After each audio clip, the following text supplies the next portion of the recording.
थेट जाऊया, कॅबिनेटची बैठक संपलेली, एकनाथ शिंदे बोलतायत। कोरोनाचा सविस्तर आढावा घेण्यात आला। संबंधित विभागाने संपूर्ण राज्याची माहिती दिली। त्यामध्ये काही जिल्ह्यांमध्ये प्रमाण कमी झालेलं दिसत असलं तरी सुद्धा काही जिल्ह्यांमध्ये, ग्रामीण जिल्ह्यांमध्ये प्रमाण वाढताना देखील आकडेवारी समोर आलेली आहे। आणि यामध्ये निश्चितपणे आपण अद्यापही म्हणजे संपूर्ण राज्यामध्ये आकडेवारी कमी झाली असं म्हणता येणार नाही त्या आकडेवारीवरून। आणि त्यामुळे हे सर्व बाबी लक्षात घेऊन ऑक्सिजनचा तुटवडा असेल, म्युकर मायकोसिसचा धोका असेल, लहान मुलांमधली जी काही बाधा होण्याचं प्रमाण असेल, या सगळ्याच बाबतीमध्ये चर्चा त्याच्यामध्ये झाली। ऑक्सिजन प्लांट वाढवण्यासंदर्भात देखील चर्चा झाली। शेवटी अंतिम निर्णय मुख्यमंत्री महोदय या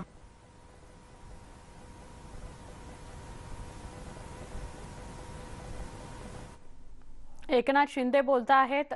कॅबिनेटची बैठक होती, साधारणपणे 1.5-2 तास ही बैठक सुरू होती। या बैठकीमध्ये महत्त्वाचे विषय होते। निर्णय झालेला नाही, परंतु आकडेवारी मात्र या ठिकाणी पाहताना काही ठिकाणी नक्की कमी झाली असली तरी सुद्धा काही जिल्ह्यांमध्ये मोठ्या प्रमाणावर दुपटी-तिपटीने वाढलेली आहे। त्यामुळे ही अद्याप त्यामुळे अंतिम निर्णय जो काय आहे मुख्यमंत्री महोदय घेतील। या बाबतीमध्ये टास्क फोर्स मुख्यमंत्री महोदय निर्णय चक्रीवादळाच्या संदर्भात देखील चर्चा झाली। जे एनडीआरएफ एसडीआरएफचे जे नॉर्म्स आहेत त्यामध्ये जी काही मदत आहे ती प्रमाण कमी होतं आणि म्हणून कॅबिनेटमध्ये सगळ्यात मंत्री महोदयांनी या चक्रीवादळामध्ये जे झालेलं नुकसान जे आहे त्यामध्ये राज्य सरकारने जास्तीत जास्त भरीव मदत नागरिकांना दिली पाहिजे अशा प्रकारची भावना व्यक्त केल्यानंतर जे एनडीआरएफ एसडीआरएफचे नॉर्म्स जे आहेत हे त्यावर मदत न देता मागच्या वेळेस जसं निसर्ग चक्रीवादळाला जशी मदत दिली ती मदत या ठिकाणी देण्याचा निर्णय झालेला आहे। दारूबंदी तिकडची का उठवली? मंत्रिमंडळाच्या बैठकीत काय निर्णय झाला? फडणवीस सरकारने ती दारूबंदी लागू केली। जे एनडीआरएफ एसडीआरएफचे नॉर्म्स जे आहेत हे त्यावर मदत न देता मागच्या वेळेस जसं निसर्ग चक्रीवादळाला जशी मदत दिली ती मदत या ठिकाणी देण्याचा निर्णय झालेला आहे। दारूबंदी तिकडची का उठवली? मंत्रिमंडळाच्या बैठकीत काय निर्णय झाला? फडणवीस सरकारने ती दारूबंदी लागू केली होती, आता तो निर्णय उठवण्याचा का झाला? एवढा दबाव कुणाचा होता नेमका? ते संबंधित मंत्र्यांना आपण विचारलं तर बरं पडेल। असा निर्णय झालेला आहे का? निर्णय झालेला आहे का कॅबिनेटमध्ये या बाबतीमध्ये काय म्हणाले? बैठकीत हा निर्णय झालाय का? चंद्रपूरमध्ये दारूबंदी उठवली? त्यामध्ये मतमतांतर आहेत। काही लोकांची मागणी आहे की बंदी घालावी, काही लोकांनी मागणी केली की सुरू करावी। याचं कारण की बंदी घातल्यानंतर जे प्रमाण जे पाहिलं त्यामध्ये इतर ठिकाणाहून येणारी दारू, विकली जाणारी दारू, त्याचबरोबर गावठी कुठली हातभट्टीची दारू, यामध्ये झालेल्या विषबाधा, या सगळ्याच बाबतीमध्ये काही लोकांनी दारूबंदी उठवावी म्हणून मागणी केली आणि काही लोकांनी दारूबंदी ठेवावी म्हणून मागणी जी लोकांची आहे। घोषणा केली आहे असं कळतं आहे, नाही, वडेट्टीवार साहेबांचा निर्णय नाही। यामध्ये सगळ्याच बाबी तपासल्यानंतर त्या ठिकाणी चंद्रपूरची दारूबंदी जी आहे त्याचा निर्णय आजच्या कॅबिनेटमध्ये झालेला आहे। पदोन्नती आरक्षणासंदर्भात काही चर्चा? पदोन्नतीच्या आरक्षणासंदर्भात चर्चा सभागृहामध्ये थोडी झाली, परंतु मग ती समन्वय समितीच्या बैठकीमध्ये ती चर्चा करण्याचा निर्णय झालेला है।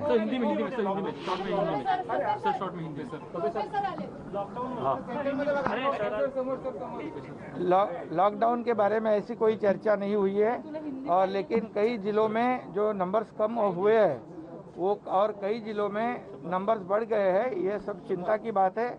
अभी हम लोग राज्य में सुरक्षित पूरी तरह नहीं है, इसलिए मुख्यमंत्री महोदय और टास्क फोर्स से बात कर निर्णय लेंगे यही उचित निर्णय मुख्यमंत्री महोदय जी लेंगे, क्योंकि अभी जो है नंबर 4 रुपये, पण एकूण आत्ताच्या परिस्थितीमध्ये गुजरातमध्ये तोक्ते चक्रीवादळ आल्याबरोबर 1000 कोटी रुपये, कुठलेही पंचनामे नाही, मागणी नाही, जाऊन डिक्लेअर केलेत, पैसे दिलेत.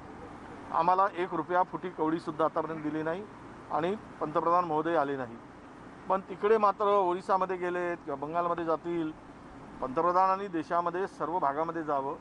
आमची विनंती राहणार आहे की आपण कोकणामध्येही येऊन सगळी पाहणी करावी आणि तातडीनं महाराष्ट्राला मदत द्यावी. आज आम्ही पॅकेज घोषित केलं आहे 252 कोटी रुपयाचं. NDRFच्या निकषाप्रमाणे 72 कोटी रुपये एकूण नुकसानीचा आकडा आलेला होता.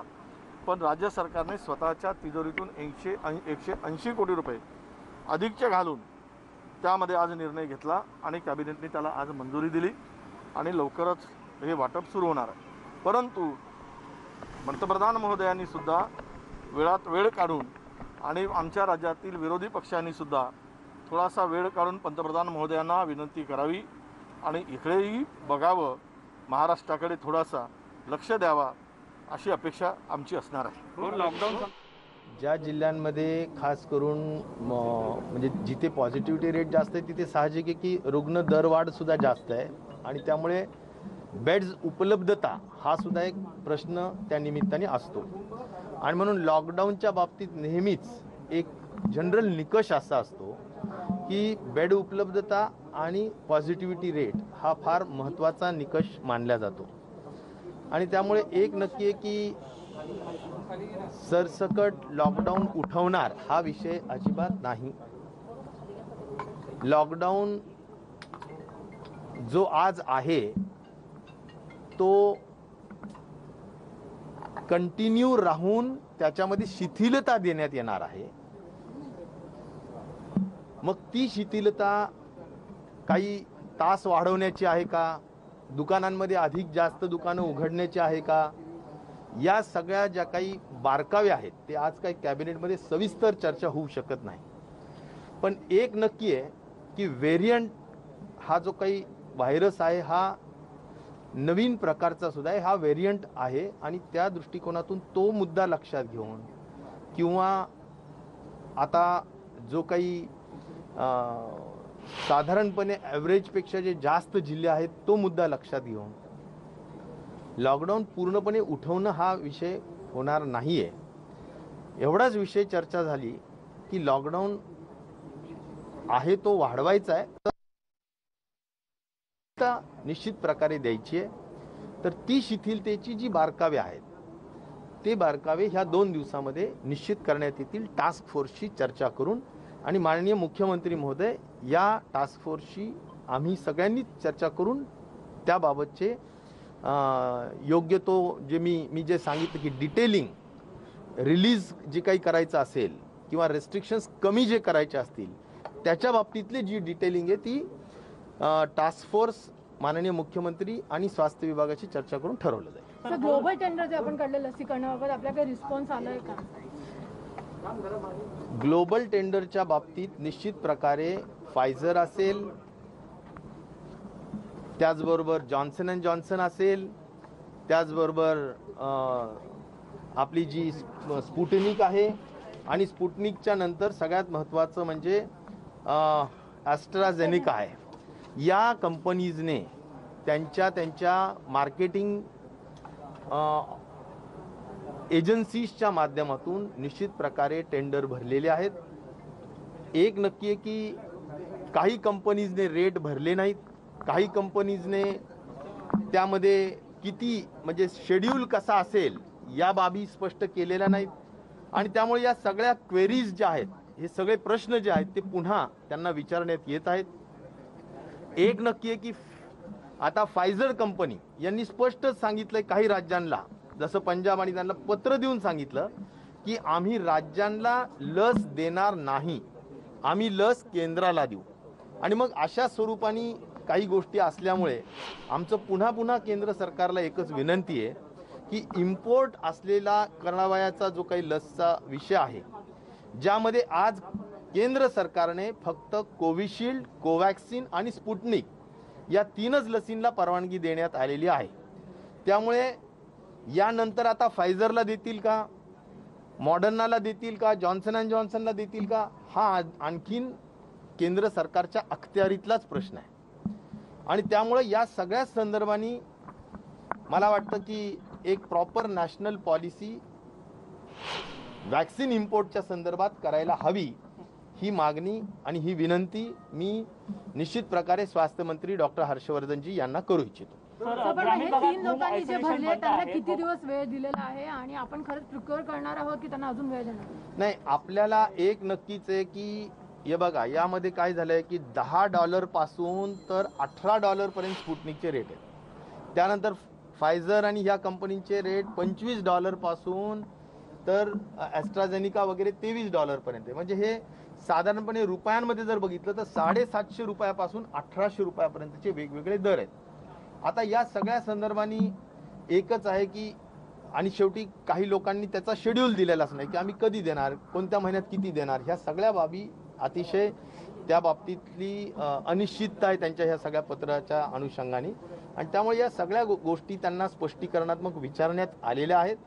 आणि केंद्र सुद्धा यामध्ये हस्तक्षेप करावं आणि केंद्राने सुद्धा या बाबतीत योग्य तो निर्णय सांगावा, अशा पद्धतीची केंद्राला सुद्धा विनंती करते. आज लसीकरणाचा एकच कार्यक्रम महत्वाचा चालू आहे, तो म्हणजे 45 वर्षाच्या वरील लोकांसाठी. लसीकरणाच्या कार्यक्रमाच्या बाबतीत एक स्पष्ट धोरण आज घेण्यात आलेलं आहे की ज्यांना सेकंड डोसला जे ड्यू आहेत ती सेकंड डोस तातडीनं त्या जिल्ह्यांना उपलब्ध करून द्यायचा, कारण जे ड्यू आहेत त्यांना कुठल्याही परिस्थितीत ती लस टाळायची नाही. आणि नंबर 2 निर्णय असा घेतला की जे खूप जास्त स्टेट ॲव्हरेज जे काही वॅक्सिनेशनचं झालेलं आहे, साधारणपणे एक 25, 26, 27% ह्या एज ग्रुपमध्ये, तर ज्यांचं खूप पुढं गेलेले आहेत, काही 50%, 60% काही जिल्हे गेलेले आहेत आणि काही अजून 2-5% दरम्यान सुद्धा आहेत.